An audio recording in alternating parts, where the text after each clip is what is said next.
আমাকে আঘাত করে অনেকেই কথা বলেছে, এমন কিছু শব্দ শুনেছি যা আজও বুকের ভেতর কাটার মতো বিঁধে আছে।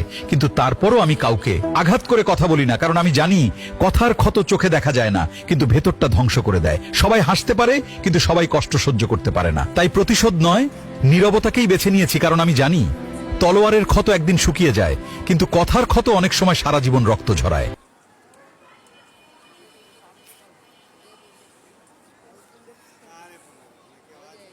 ফায়ার সার্ভিসে ফোন দেবে না?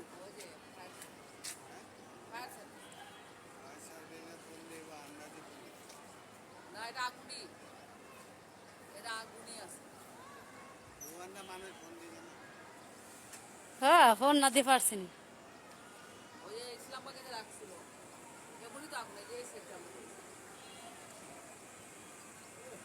মানে কয় কয় গলি, কয় নম্বর গলি তুই তোরে?